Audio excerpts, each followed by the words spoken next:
고금소총과 야담. 사울 양반. 돈 많고 권세 있는 사울 양반이 어떤 고을에 내려와 은거하고 있었습니다. 처첩 여럿을 했으나 육순에 가도록 일점 혈류가 없었으니 매양 속을 태우고 있었습니다. 그러다 하루는 호랑이가 덜미를 덮치는 태몽이 있더니 잉태가 있게 되었습니다. 그런데 이상하게도 세상에 태어난 아이는 입이 하나밖에 없고 그저 둥그란 것이 수수반 머리에서 서리 맞은 떡호박 같았습니다. 자식 중에도 병신 자식에게 더 마음이 간다고 그래도 사울 양반은 그 자식을 금이와 오기야 하였습니다.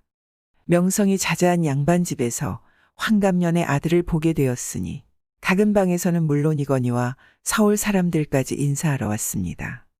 서울 양반은 반갑기는 하였으나 차마 아이의 추한 용모를 보일 수 없어 그림 잘 그리는 사람을 불러 고운 아이의 화상 한 장을 그리게 하였습니다. 그리고는 찾아오는 손님들 앞에서 그 화상을 내놓으며 말했습니다. 용모는 잘 타고났으나 튼튼하지 못하여 의원을 보이고 있습니다. 화상에 그려진 아이는 세상에 둘도 없이 잘생긴 아이였습니다. 그래서 서울 양반의 아들은 곱기로 천하일색이라고 온 나라에 소문이 자자하였습니다. 하여 얼마 후에는 그 아이의 아름다운 용모가 노래로 엮어져서 각처에서 불리웠습니다. 그랬으니 어린 딸을 가진 대갓집마다 은근히 그 아이를 사위로 삼았으면 했습니다. 그러나 그 아이를 제 눈으로 본 사람은 없었습니다. 서울 양반은 아이와 유모를 외딴 곳에 따로 있게 하고 외인은 출입 못하게 하였습니다. 그러던 어느 하루 술 잘 먹고 건달 잘 피우는 한 불황뱅이가 서울 양반 집에 하룻밤 묵게 되었습니다. 그는 밤중에 뒤보러 나갔는데 달빛도 좋고 하니 뜨락을 거닐다가 뒤채에서 울리는 아이의 울음소리를 들었습니다. 저 애가 그렇게도 곱다는데 누구도 여직 보지 못하였지. 어디 한번 보자. 불황뱅이는 불빛이 환한 창가로 다가가서 혀끝으로 창호지를 구멍을 뚫고 들여다보았습니다. 그는 그만 저도 모르게 놀라서 소리를 질렀습니다.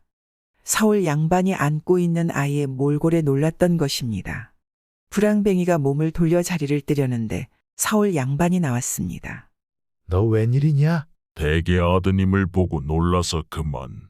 서울 양반은 그 밤으로 소닭 잡고 주안을 차려서 그 불황뱅이를 대접하며 청을 들었습니다. 내 입에서 좋은 말이 나오기만 바란다. 그러면서 몇 해 잘 쓰고 마실 수 있도록 돈량을 내주었습니다. 그러나 본성이 건달풍에 있는 자라 사처로 돌아다니며 서울 양반 댁 아들의 흉한 생김새를 이야기했습니다. 이것이 사단으로 됐다고도 할 수 있지만 어쨌든 세상 일은 속일 수 없는 것이어서 얼마 안 되어 서울 양반 댁 아들은 천하 없는 박색이라는 것이 알려졌습니다. 그러나 서울 양반의 마음에는 그 아들밖에 없었습니다. 그런데 남의 집 자식들처럼 이목구비나 제대로였으면 얼마나 좋았으랴만 그렇지 못하였습니다. 그럴수록 이 아이를 곱다고 하는 말을 듣는 것을 제일 큰 기쁨으로 생각했습니다. 그러나 누구도 그런 말은 입 밖에 내지 않았습니다. 생각하던 차에 그는 자기 아들을 곱다고 하는 자는 후이 대접하리라는 방문을 걸었습니다.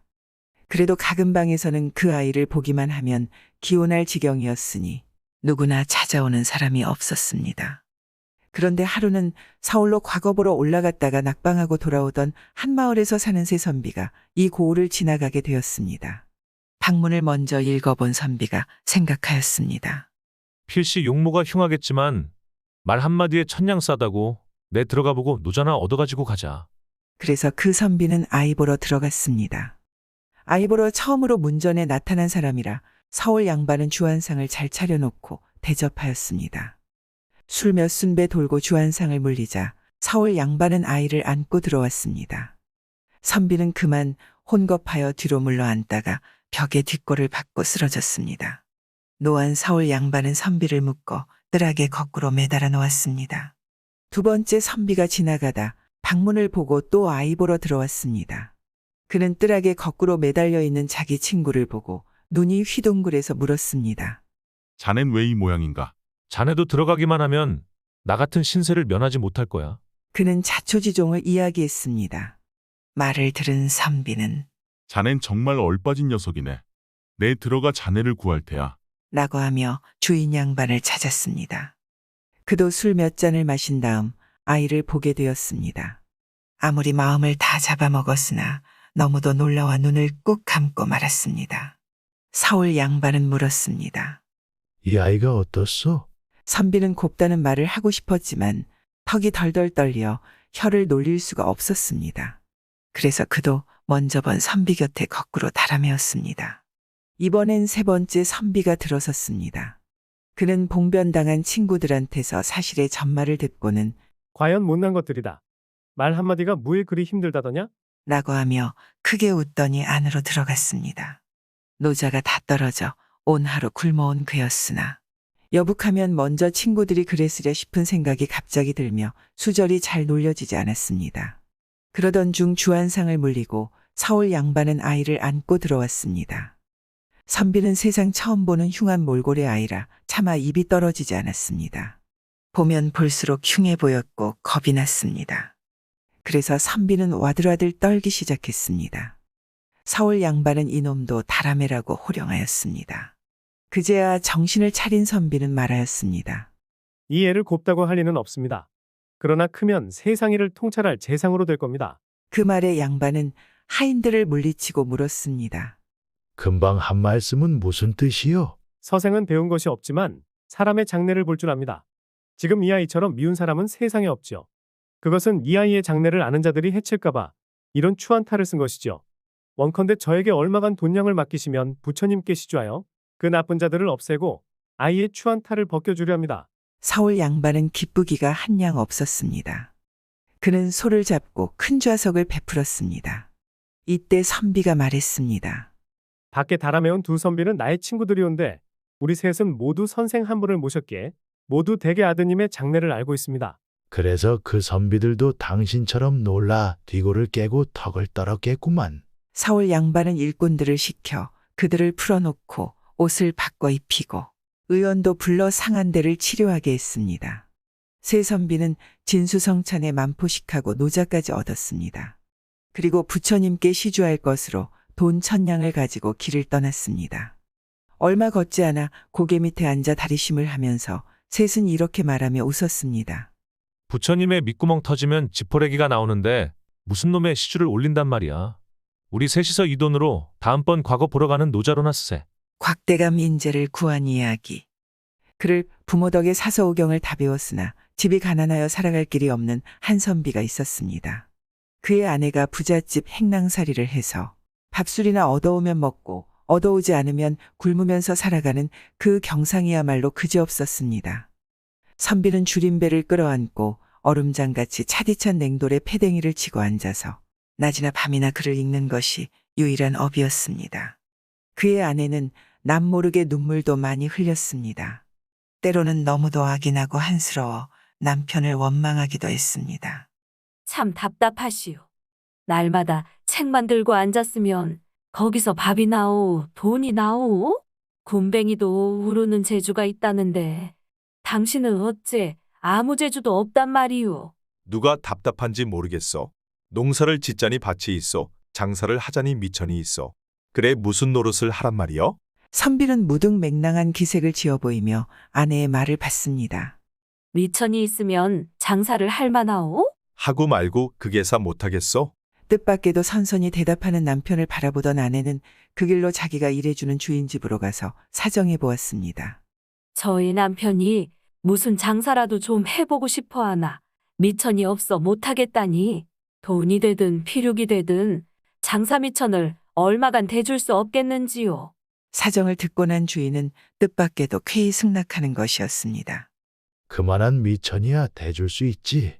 내가 비단을 몇 필 줄 테니 가지고 가서 장사를 해보게 하오. 주인은 선비의 아내를 길게 두고 부리자면 든든히 얼검에 두어야 하겠다고 생각하기 때문입니다. 선비의 아내는 명주 10필을 얻어왔습니다. 이 명주 10필이 장사 미천이라오. 이걸 가지고 서울로 가서 시골에 없는 물품을 바꿔 오시오. 그렇게 몇 축하면 설마 본전을 빼고도 장사 미천을 잡을 수 있겠지요. 만약 미천까지 털어먹고 만다고 하면 나는 10년이고 20년이고 한평생 종살이를 면치 못할 거우다. 부디 명심하시오. 아내는 남편에게 신신당부를 하면서 서울길을 떠나보냈습니다. 선비는 명주 열피를 등에 지고 며칠 난 며칠 밤을 걸었던지 서울과 영남의 갈림길인 자레모까지 당도하였습니다. 더운 날씨에 짐을 지고 헐얼거리며 올라가노라니 땀은 비오듯 하고 오금은 달라붙는 것만 같았습니다. 꼭대기 대밑에 이르렀을 때입니다.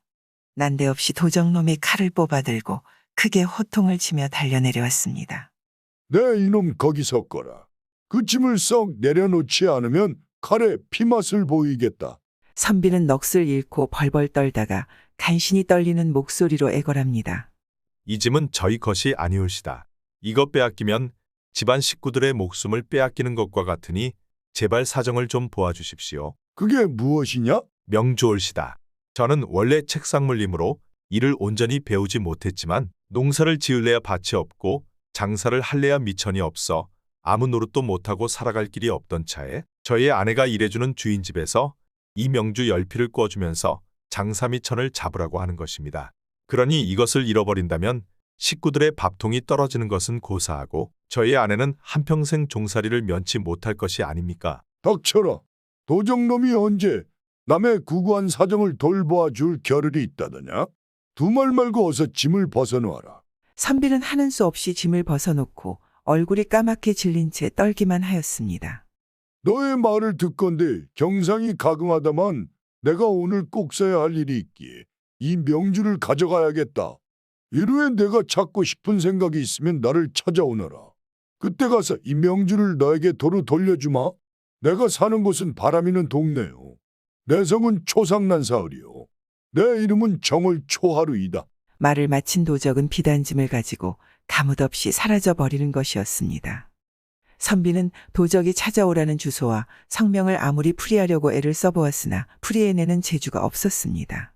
집으로 돌아가재도 염치가 없으므로 그만 천장만장 발길이 닿는 대로 달아나기로 작정하였습니다. 과객행색으로 며칠간 떠돌아다니다가 어느 마을 어귀에 이르렀을 때입니다. 정자나무 밑에서 10대살씩 먹은 아이들이 원놀이를 하고 노는데 한 아이가 원이 되고 다른 아이들은 백성이 되어 송사를 올리고 있었습니다. 원이 된 아이는 제법 들어오는 송사마다 척척 해결해 나가는 품이 비록 아이들 노름이지만 잠옷 신기하게 여겨져서 선비는 곁으로 가서 정신 놓고 바라보았습니다. 이번에는 한 아이가 까다로운 문제 하나를 내놓아서 해답을 요구하는 것이었습니다. 사람들은 흔히 어느 게 암까마귀인지 어느 게 숫까마귀인지 모르겠다는 말을 합니다. 지금 바로 저 공중에 까마귀 2마리가 날아가고 있으니 어느 것이 수컷이고 어느 것이 암컷인지 답해 주십시오. 원이 된 아이는 별로 생각지도 않고 제깍 대답해 줍니다. 앞에 선 것이 암컷이고 뒤에 선 것이 수컷이니라. 그걸 어떻게 아십니까? 사람도 부부가 동반하여 길을 걸을 때면 아내가 앞에 서고 남편이 뒤에 서는 것이 상례이니라. 그러니 짐승도 쌍을 지어 나를 때는 의례 암컷이 앞에 서고 수컷이 뒤에 설게 아니겠느냐. 선비가 들어보니 과연 이치에 맞는지라 아이는 어리지만 그 궁량이 범상치 않다고 생각되었습니다. 그래서 자기도 그 앞에 가서 엎드리며 송사를 드렸습니다. 원님께 송사 드립니다. 무슨 송사녀? 예, 소인이 책상 몰림으로 집이 가난하여 아내가 남의 집 행랑살이를 해서 겨우 살아오던 중 무슨 장사라도 좀 해보려나 미천이 있어야지요. 그래서 아내가 일해주는 주인 집에서 명주 열피를 얻어다 주면서 미천을 삼아 장사를 해보라기에 소인이 그것을 지고 서울로 팔러 올라가게 되었습니다. 그런데 맹랑하게도 자라목제에서 도적놈한테 그 명주를 몽땅 빼앗겼소이다. 소인이 구구한 사정으로 애걸했더니 도적은 불쌍히 여긴다고 하면서 이루에 자기를 찾아오면 돌려주겠다고 했소이다. 그런데 그의 주소 성명이 하도 까다로워 도무지 풀이해 낼 수가 없소이다. 주소 성명이 어떠하단 말인고? 예, 도적이 살기는 서울 바람이는 동네에 살고 성은 초상난 사흘이며 이름 정월초하루라고 하였소이다. 선비의 말을 다 듣고 난 아이원은 눈을 깜짝깜짝하며 한참 생각을 더듬더니 어렵지 않게 풀이해 주는 것이었습니다. 그게 무슨 어려운 것이어서 걱정하겠느냐. 바람이는 동네란 서울 선자동을 말할 게고 초상난 사흘이란 무릇 사람이 죽으면 사흘만이 아니면 닷새 만에나 혹은 이래만에 입관을 하는데 곽에 넣은 것을 곽에 넣는다고도 하므로 성은 곽씨가 분명할 것이요. 정월 초하루날은 집집마다 떡국을 먹으니 이름은 떡국일 것이니 서울 선자동 곽떡국을 찾아가면 될 게 아니냐. 선비는 아이원에게 감사를 드리고 서울로 올라갔습니다. 선자동 곽떡국을 찾아가니 집은 고루거각인데 남종여비가 득실거리는 품이 이만저만한 가문이 아닌 것 같았습니다. 곽대감 계십니까? 선비는 점잖하게 주인을 찾았습니다. 곽떡국은 원래 도적이 아니라 나라의 정승인데 누가 자기를 찾는다기에 사랑방으로 모셔드리라고 명하였습니다. 선비는 곽떡국 앞에 무릎을 꿇고 앉아서 찾아온 사연을 아뢰었습니다. 주인은 무척 반가워하면서 묻습니다. 내 주소 선명을 어떻게 풀이해서 알게 되었는고? 원놀이하는 아이들한테 풀이해서 알았소이다. 하고 선비는 대답했습니다. 주인은 무릎을 탁 치면서 고개를 몇 번 끄덕이더니 이야기를 내놓습니다. 그날 그대의 비단집을 빼앗은 사람은 바로 나요. 나는 일국의 재상으로서 부귀를 겸하고 있지만 혈육이라고는 무남동녀 딸 하나뿐이요. 그래, 사위라도 온전한 인재로 골라 삼아서 장차 가문의 명예를 이어가게 하려고 애를 써보았으나 어디 뜻대로 되어야 말이지. 생각도 못해 그런 꾀를 내보았는데 이제야 온전한 인재를 구호하게 된 것 같구려. 내 집에 비단이 얼마라도 있으니 10필 대신 15필을 가지고 내려가서 원주인에게 갚아주시오. 그리고 그대는 부인과 함께 그 원노릇하던 아이를 데리고 내 집으로 올라오시오. 그 아이는 내가 사위로 삼고 그대는 나와 형제를 무어서 같이 살아갑시다. 이리하여 선비와 그의 아내는 팔자를 고치게 되었고 슬기롭게 총명한 시골 초동은 일국 정승의 사위로 되었는데 뒤에 백성을 잘 다스리는 훌륭한 명관으로 되었다고 합니다. 장씨소년과 두루마기. 먼 옛날 강계군 한과부집에 장씨성을 가진 소년이 살고 있었습니다. 장씨소년의 체구가 어찌나 큰지 집안에 들어가지 못하고 늘 밖에서 지내는데 15세 되도록 의복 한 견직해 입어보지를 못하였습니다. 이에 그의 어머니가 하도 속이 답답하고 가슴이 쓸쓸하여 하루는 고을의 군수를 찾아가 진정을 올리기를 사돈이 말입니다. 저의 슬하에 자식 하나를 두었더니 빠른 것은 세월이라 어언간 벌써 15세가 되었으나 가세가 하도 구차하여 여태도록 의복 한 벌 해 입히지 못하였나이다. 바라옵건대 사또님께서 이를 널리 아량하시와 의복한 격직만 하사하신다면 이에서 더 감복할 바가 없겠소이다. 군수가 들어보니 한계군의 아비로 생겨 한낱 소년 아이의 옷 한 벌 못해주려 싶어 그러라고 얼른 대답하였습니다. 군수가 이렇게 대답해놓고 의복을 지어주려고 그 소년 장씨의 체구를 알아오라 했더니 아이가 머린 물론 두 팔 두 다리에 채통이 어찌나 크게 생겼는지 강계군의 피력을 다 걷어들여야 손가락 하나 싸맬 형편이 못 된다는 것입니다. 이에 깜짝 놀란 군수는 그 즉시로 나라 임금님에게 이 사실을 진정하였습니다. 임금이 듣고 생각하기를 비록 그 아이의 체구가 대단히 크다고는 하나 아무리 크기로써니 나라에서 한 사람 못 견지기야 못 지어주려 싶어 한 말에 수락하였습니다. 그래놓고 그 소년의 몸에 견주어 옷을 짓자고 전국 팔도를 피륙을 몽땅 걷어들이게 하는데 소면 솜, 말이면 말, 당나귀면 당나귀, 노새면 노새한테 수레를 메워 필필이 실어드리게 하였습니다. 그 위에 다시 령을 내려 온나라 여벌손 여인이란 여인들은 말짱 동원하여 옷을 짓게 하는데 정작 저고리를 마르면 바지감이 모자라고 바지를 마르면 저고리감이 모자랐습니다. 이 일이 또한 난감하여 다시 임금님께 상주하였더니 왕이 다시 어명을 내려받자 온나라 방방곡곡 그 어디나 피륙한 치 더 구할 데 없는지라 생각다 못하여 그럼 피륙이 잘하는 대로 바지도 아니요 저고리도 아닌 통옷을 두루맞춰 해 입히라고 하였습니다. 이리하여 바지도 아니요 저고리도 아닌 옷을 두루맞춰 해 입히게 되었으니 그것이 곧 두루마기라 이때로부터 세상에 두루마기가 생겨나게 되었던 것입니다. 난생 처음으로 두루마기를 해 입은 장씨소녀는 너무도 좋아서 강계 개마령 마루에 올라 얼씨구 좋다 절씨구요 지화자 좋을시구 하고 춤을 추었습니다. 그런데 그가 춤을 추자 두루마기 자락에서 모진 광풍이 휙휙 일어나면서 누렇게 익은 산전수전 곡식을 삽시의 쥐둥지처럼 헝클어 놓았습니다. 이리하여 조만간 강계희천 두 군이 적지가 되어버렸습니다. 참으로 큰일이었습니다. 두 군에서는 크게 놀라 이 일을 즉각 나라에 알렸습니다. 임금이 생각해보니 참 안 되었는지라 당장 그놈을 잡아올리라고 어명을 내렸습니다. 이리하여 서울에서 포경 중에서도 가장 날래인 포경을 파해 내려보냈는데 온군 보름이 걸어서야 겨우 강계에 있는 장씨 집에 이르게 되었습니다. 포경이 헐얼거리고 달려오자 마침 장씨 소년이 밖에 나앉아 있는데 쳐다보니 그 앉은 높이가 못 되어도 500리는 잘 되었습니다. 그 포경이 저도 모르게 겁을 탁 집어먹으며 목 빠지는 소리로 대왕님께서 부르신다고 사흘 동안 소리쳐 전갈하니 장씨 소년은 그제야 알아듣고 오 그러시더냐고 그 자리에서 우쭐 일어나 넙적 엎드리니여 어느덧 머리는 서울 임금님 앞에 현신되었습니다.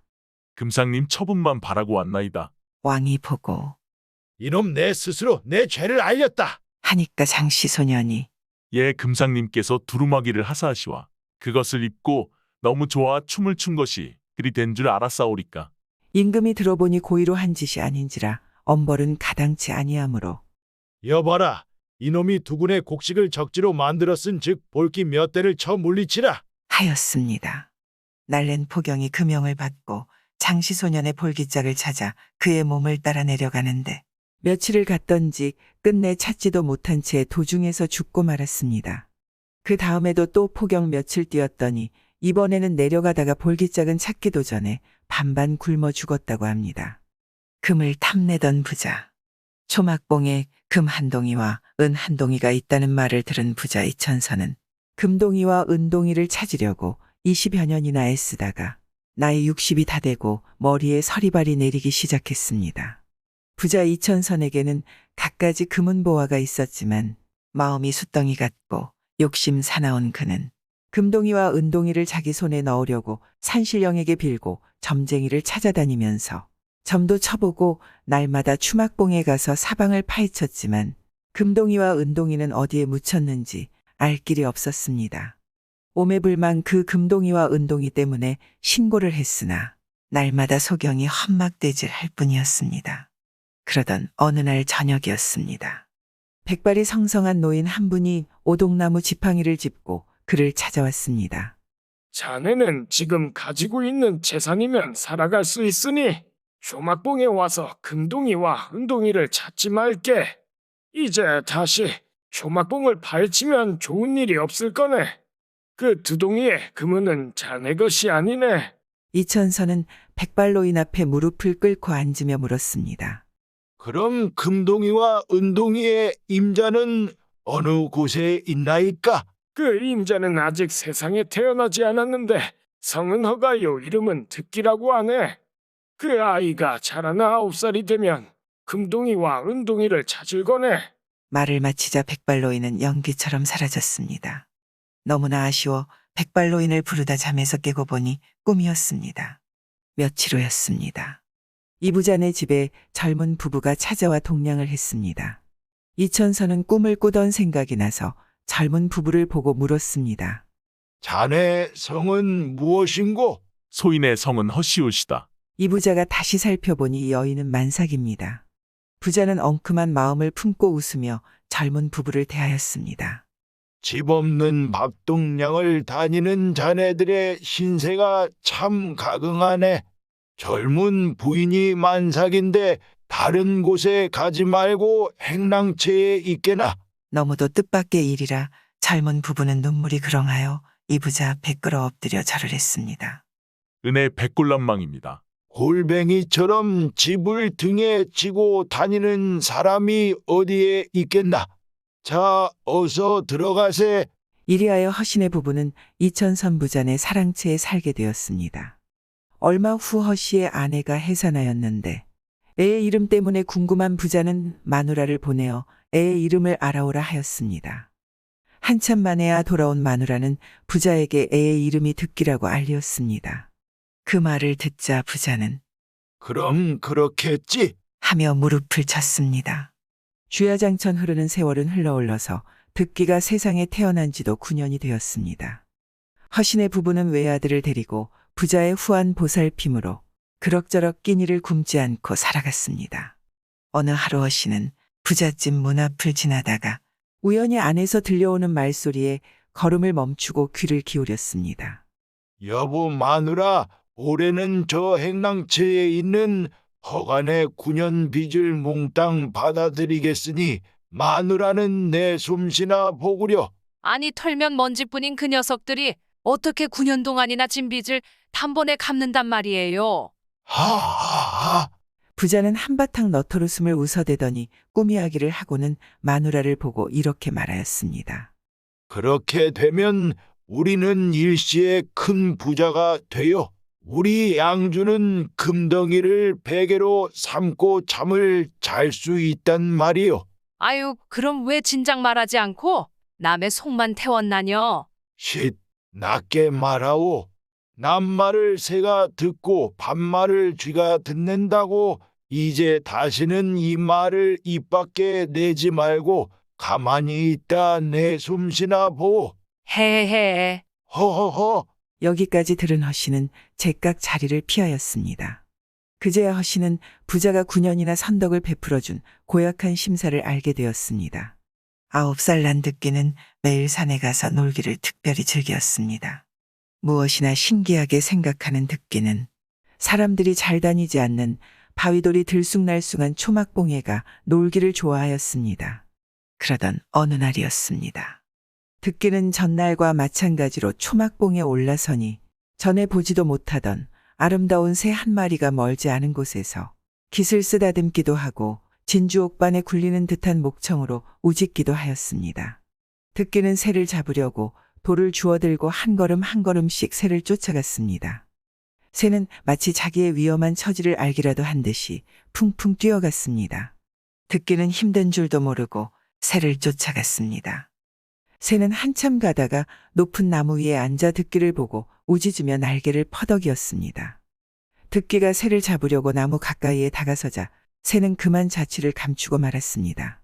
아쉬운 생각이 든 듣기는 풀썩 그 자리에 앉고 말았습니다. 헌데 앞을 보니 앞에 괴상한 동이 둘이 놓여져 있었습니다.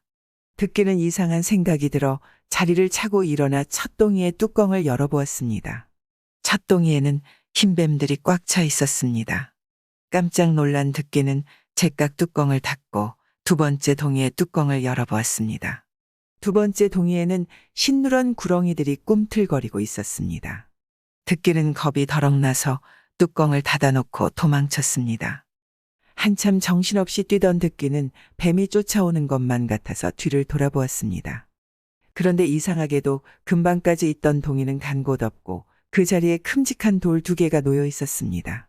집으로 돌아온 듣기는 낮에 본 이상한 뱀동이 이야기를 시시콜콜 아버지한테 말하였습니다.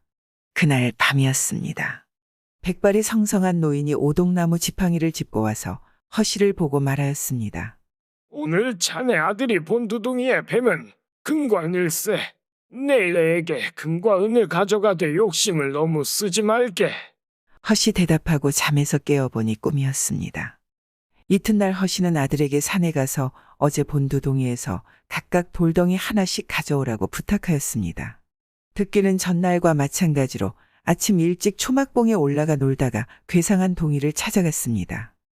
헌데 어제 자취를 감추었던 동이가 그대로 그 자리에 가지런히 놓여져 있었고 그 속에는 뱀이 아니라 돌이 들어 있었습니다. 듣기는 아버지의 분부대로 첫 동이의 뚜껑을 열고는 제일 큰 흰 돌 하나를 꺼내고 두 번째 동이에서는 누런 돌을 꺼내가지고 길을 돌아섰습니다. 몇 걸음 내려오다 뒤를 돌아보니 동이는 간 곳 없었습니다. 듣기는 단숨에 집으로 돌아와 아버지한테 가져온 돌을 내놓았습니다. 허씨는 그 돌을 받아들고 보고 또 보더니 틀림없는 금은이라 아내와 아들 듣기를 데리고 영영 부잣집 행랑채를 떠나고 말았습니다. 해는 서산에 기울어지고 집집마다에서는 저녁 연기가 피어올랐습니다. 헌데 유독 허신의 연통만이 연기를 토하지 않았습니다.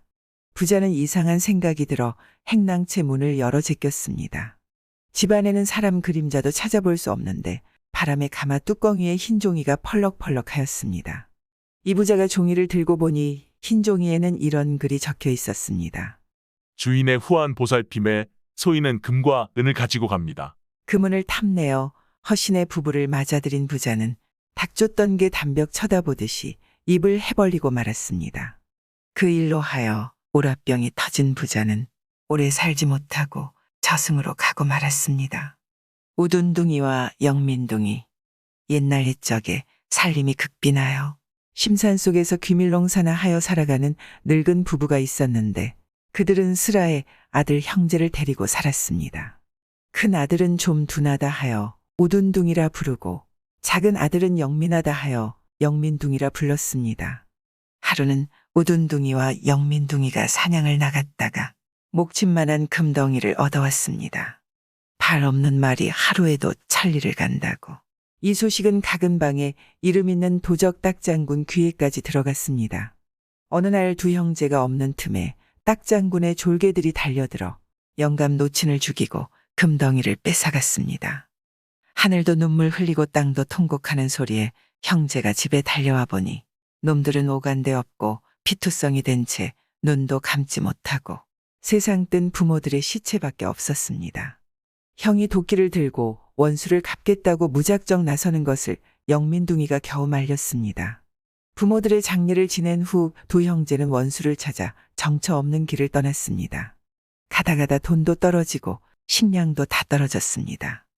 형제는 하는 수 없이 바닷가에 머물러 고기를 잡아먹으며 살아가게 되었습니다. 영민둥이는 부모들의 원수 갚을 생각에 가끔 고기 잡는 것마저 잊어버리곤 했습니다.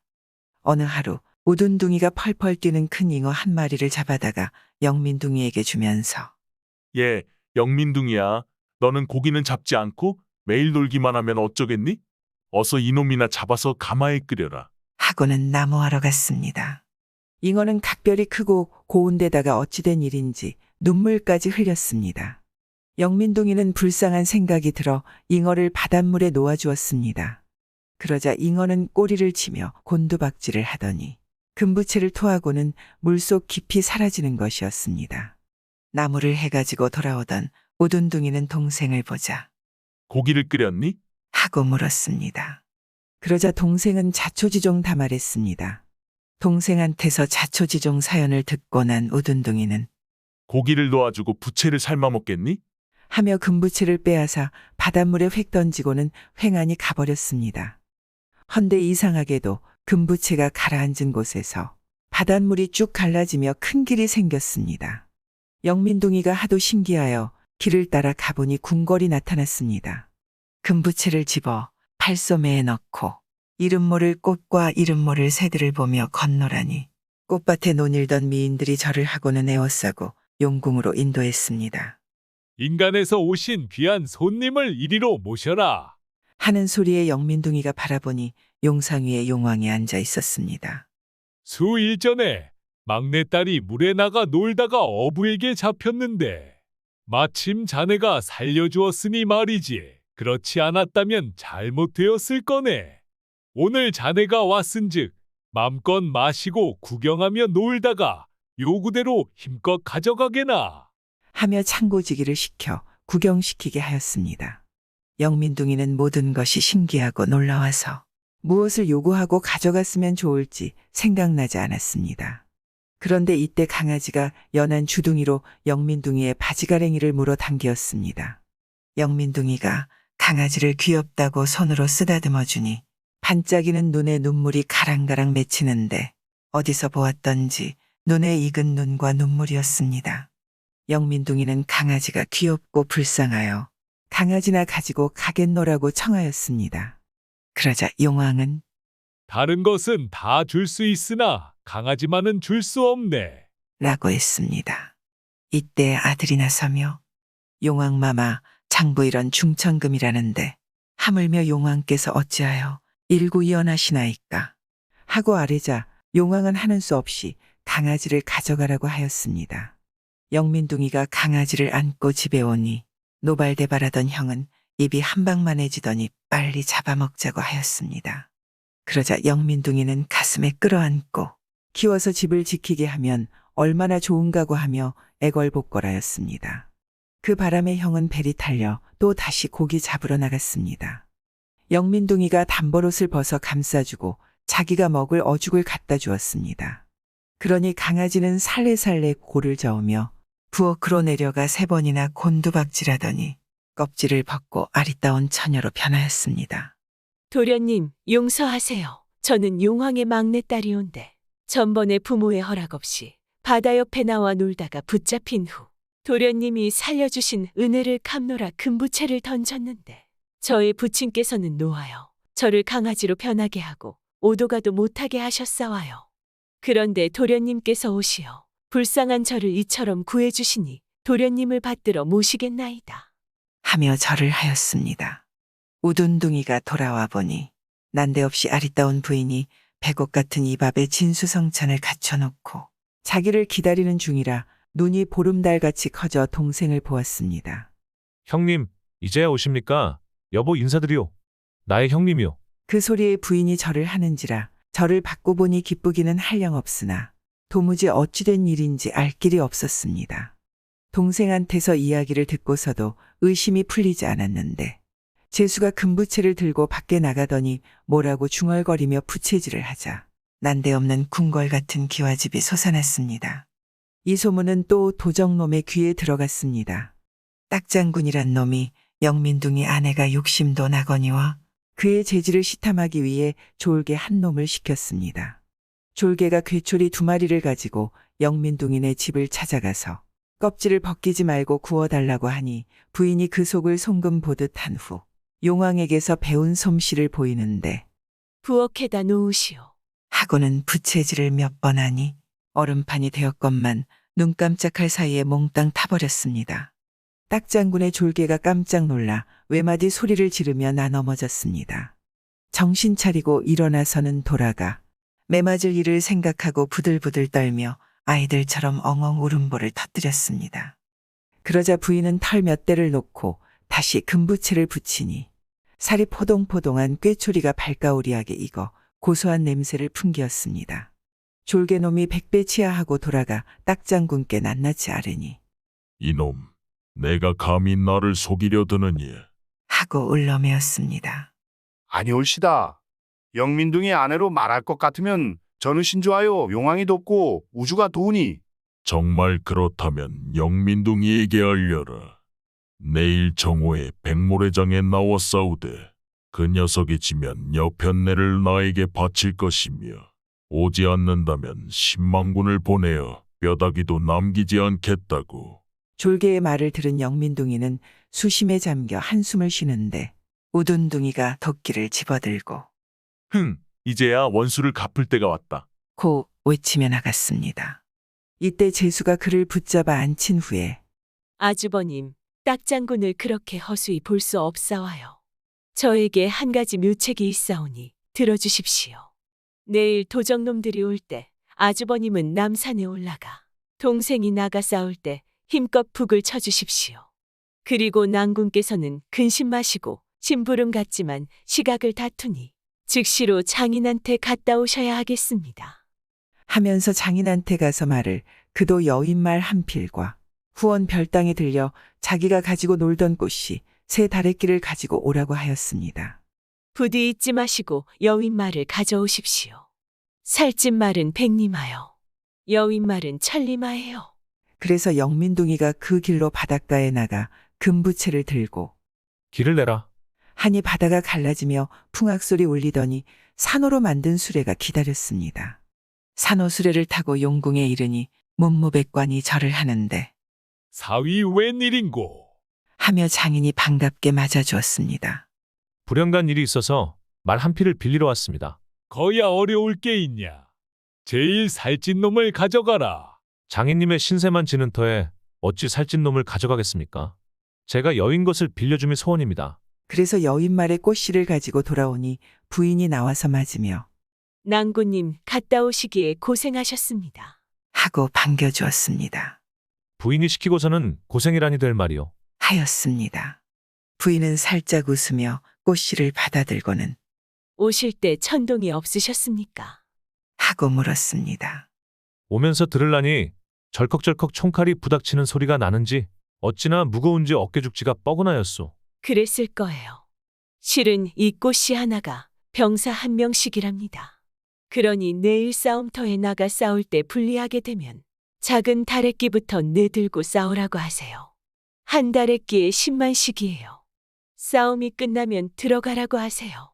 이튿날 영민둥이가 천리마를 타고 한 손에는 칼을 들고 나가는데 남산위에서 둥둥 북소리가 울려왔습니다.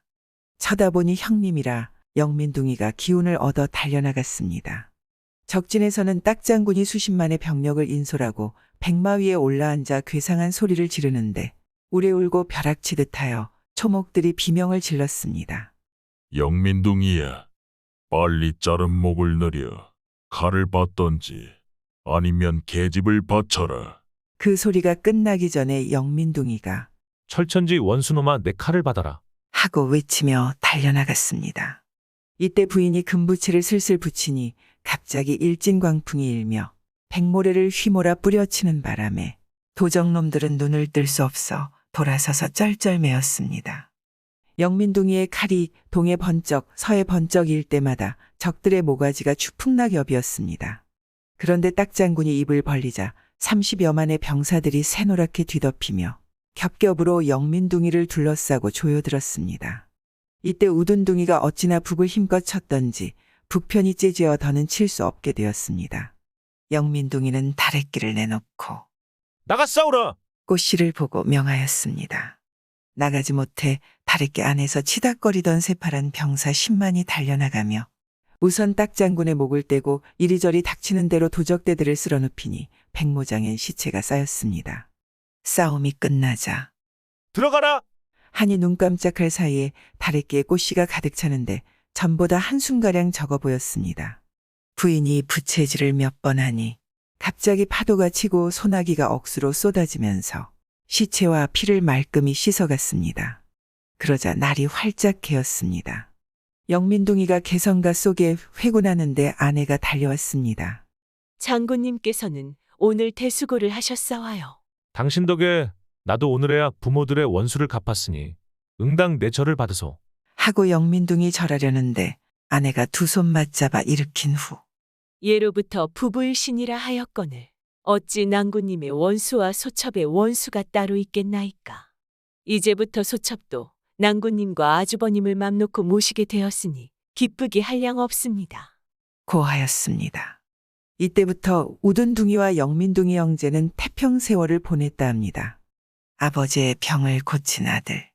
옛날 새 울고 꽃이 피는 심산이라 벽곡에 마음씨 비단같이 고운 농부가 슬하의 외동아들을 데리고 살았습니다. 아들이 나서 사흘 만에 아내가 세상을 떠서 젖 동량으로 키운 아들이라 농부는 그 아들을 금이야 오기야 하고 키웠습니다. 가세가 비난하여 툭 치면 먼지뿐이고 서발장대를 휘둘러도 거칠 것이 없었지만 손톱 끝에 피나게 벌어서는 남의 집 애들이 색동저고리를 입고 다니면 아들에게도 곱게 해 입혔고 남의 집 애들이 서당방에 가글을 배우니 그도 아들을 서당방에 보냈습니다.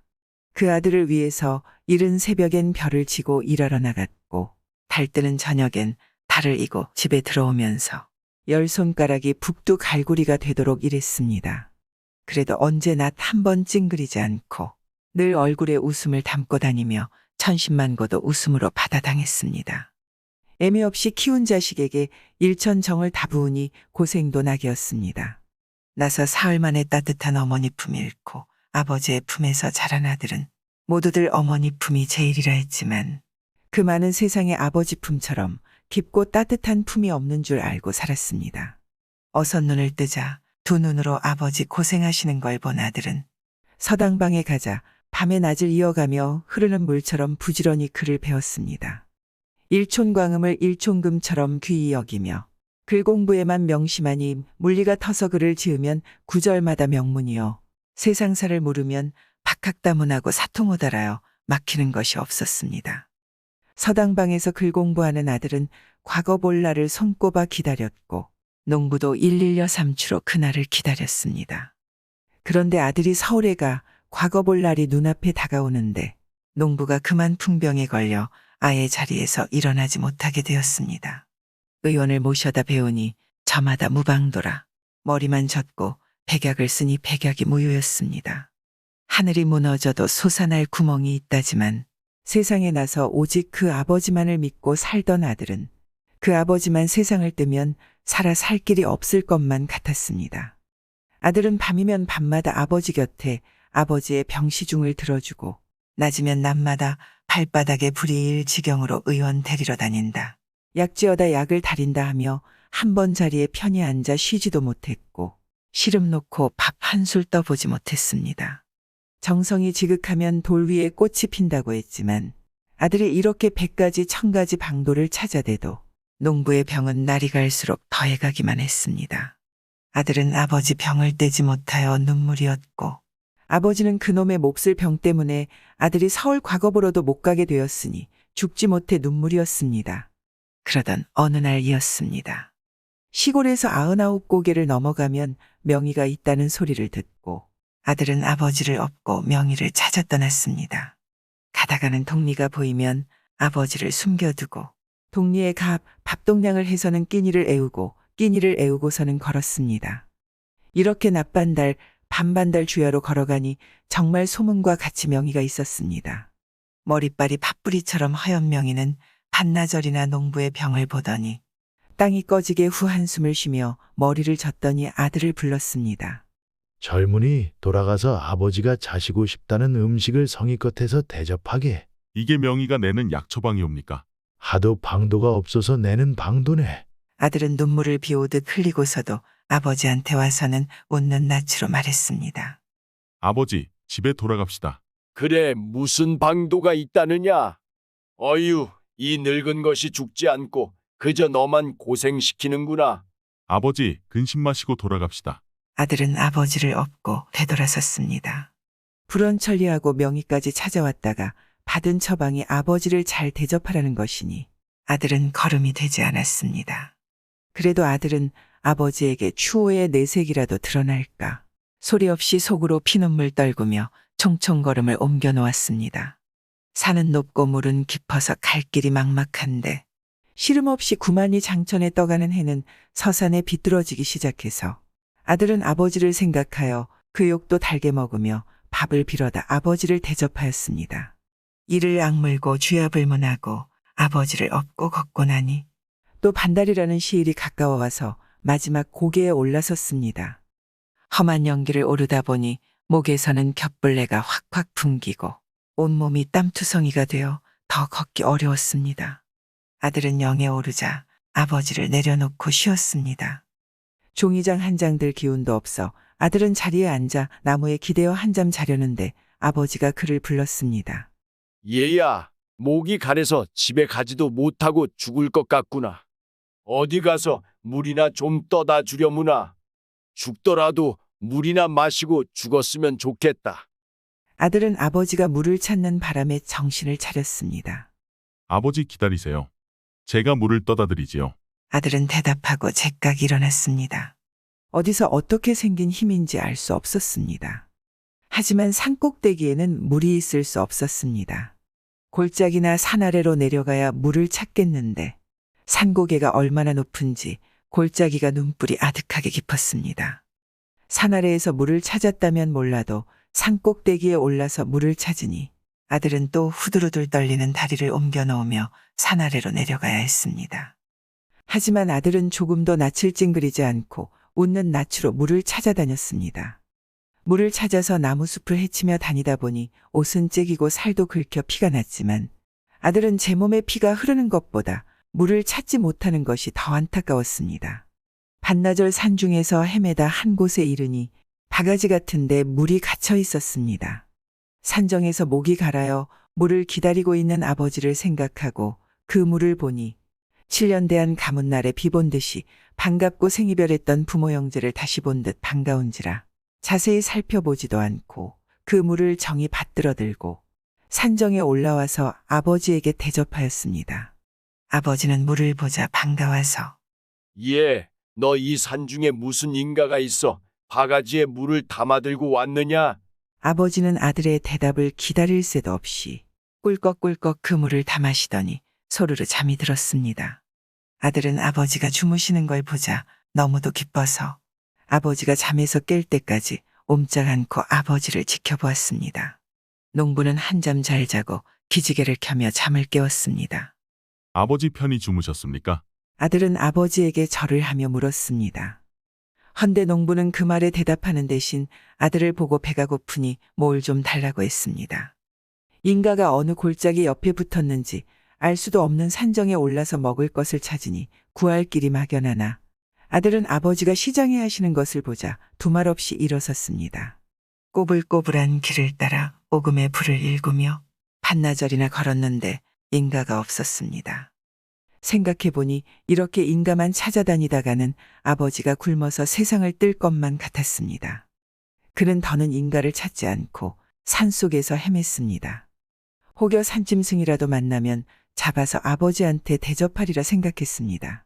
이리저리 헤매는데 한 곳에 이르니 큰 오동나무가 섰는데 그 나무 밑에 죽은 닭과 같은 것이 있었습니다. 죽은 산닭이라도 만나니 얼마나 기쁜지 몰랐습니다. 아들은 그걸 들고 단숨에 산정에 올라와 불에 구워서 아버지에게 대접했습니다. 농부는 배가 어떻게나 고팠던지 호랑이 본 사람 창구멍 틀어막듯 다 먹었습니다. 아버지는 더 찾는 것이 없으니 아들은 아버지를 업고 집에 왔습니다. 헌데 하루 이틀 지나가니 아버지 병이 차츰 나아가더니 한 달이 채 되지 않아 아버지는 병이 다 나아서 완인이 되었습니다. 아무리 생각해도 알 수 없었습니다. 명의도 방도가 없어 도리지라며 아버지를 잘 대접하라는 말 밖에 못하여 되돌아왔는데 병이 나은 것이 알 수 없는 일이었습니다. 아무리 생각해도 산에서 물을 대접하고 산닭을 대접한 일밖에 없었습니다. 아들은 생각 끝에 그 산정에 올라가 보았습니다.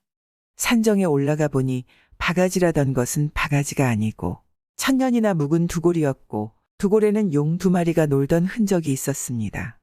그리고 산닭이라 하던 것은 산닭이 아니라 오색무늬가 눈부신 빛발을 뿌리는 봉황새였습니다.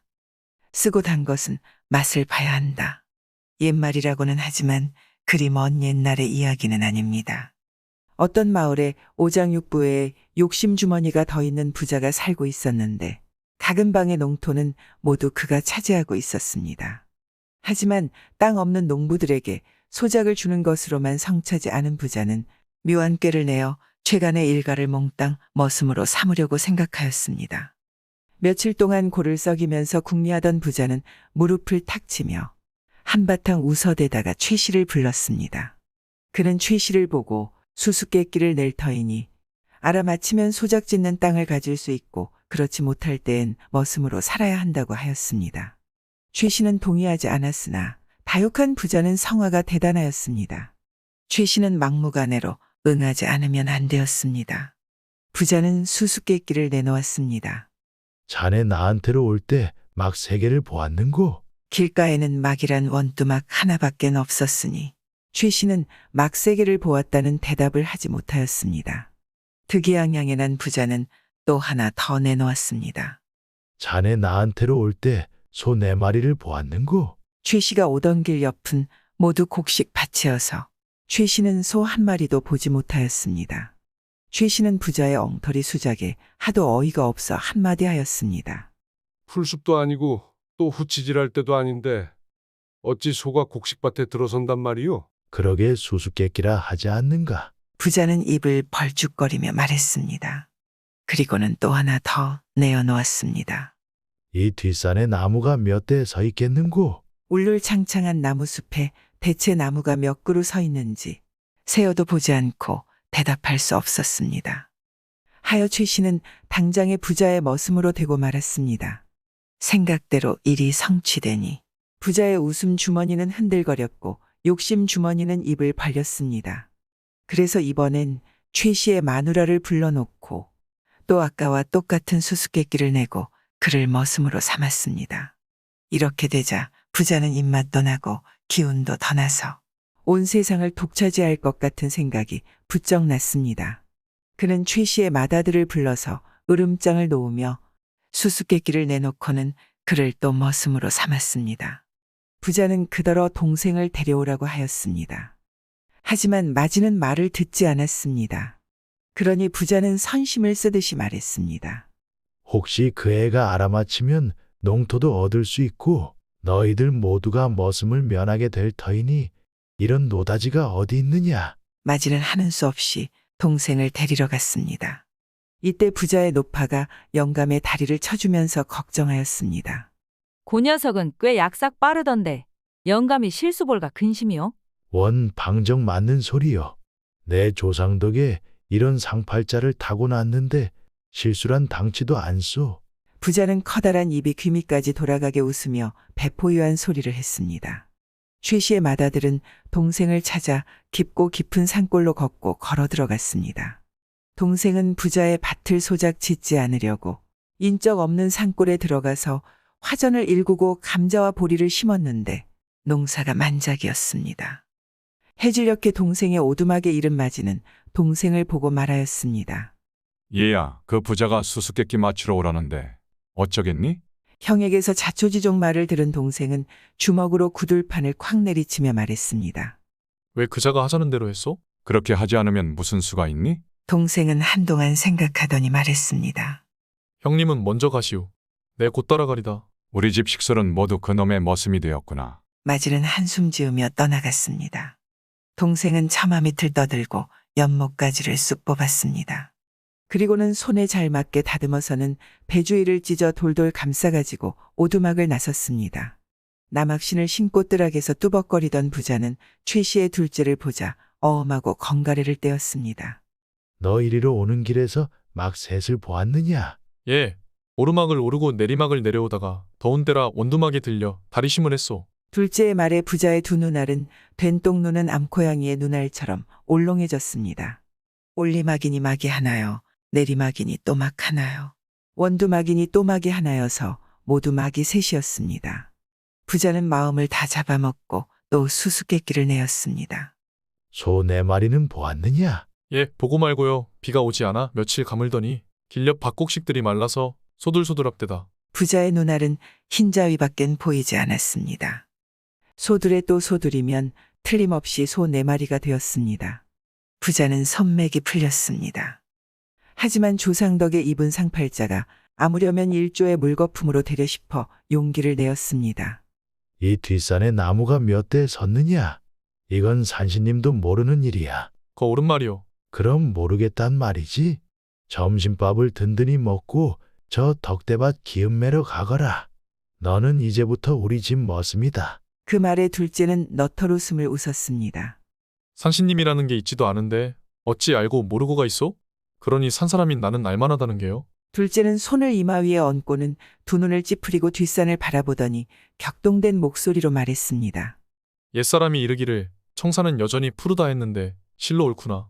과연 백백하고도 칠칠하게 나무가 들어섰으니 그 어느 때나 푸르청청한 산이구나. 그 말에 부자는 다급히 물었습니다. 그런 말을 하라는 거냐? 도대체 몇 대인가 말이다. 박바가지 같은 영감 골로 무슨 수수께끼요. 참대 꺾기요 하는 게 있어. 뒷산에 일만 하고도 49대가 있단 말이요. 나무는 백백하니만이고 거기에다 칠칠이 49를 합하면 모두 몇 대요? 부자는 눈알이 툭 붉어져 나왔습니다. 깨고서하게 부자의 상통을 바라보던 둘째는 입을 열었습니다. 영감이 수수께끼로 내느라고 머리를 썼는데 이번에 내가 내겠소. 맞추면 영감 소원대로 들어주겠소. 그러자 부자의 튀어나온 눈알은 조금 들어갔습니다. 저 암남산의 노루가 노루를 업고 뛰어가는데 크기가 같소. 어느 것이 어미노루겠소? 둘째의 말에 부자의 눈알은 제고루로 다 찾아 들어갔습니다. 그것도 수수께끼냐? 참대 꺾기로구나. 예로부터 부모 공양을 잘해 열려문을 오르면 만백성의 본으로 후세에 전해지는 법이라 짐승도 매 한 가지 노라. 자식 노루가 저를 낳아 기른 늙은 어미 노루를 업었겠으니 번연한 사실이 아니냐? 영감 입은 여물었소. 그러니 영감 말대로 말 못하는 짐승도 그럴진데 만물의 으뜸인 인간은 더욱 그래야 하므로 오늘 나도 부모와 형을 모시고 가겠소. 부자는 말이 막혀 묵묵부러이었습니다. 영감, 이걸 더 알아맞혀 보오. 둘째는 꽁무니에서 배천에 꽁꽁 싼 것을 꺼내들고 물었습니다. 이 속에 든 것이 쓰겠소? 달겠소? 부자는 한참 동안 기웃거리고 여겨보면서 상팔자를 주었다고 감심되어 온 조상을 원망했습니다. 그의 번데 머리에는 땀방울이 내돋고 뜨거운 김이 무럭무럭 피어올랐습니다. 한참 후에 부자는 트집스런 목소리로 말했습니다. 달고 쓴 것은 맛을 봐야 알지. 그럼 맛을 보오. 둘째는 배천을 벗기고 참나무 방망이를 내들었습니다. 그 방망이는 어느 결에 부자의 번질거리는 대머리에 벼락치듯 내리쳤으니 튕겨나온 눈알은 다시는 제고르로 들어갈 수 없었습니다. 구독과 좋아요, 알람 설정 부탁드리옵니다.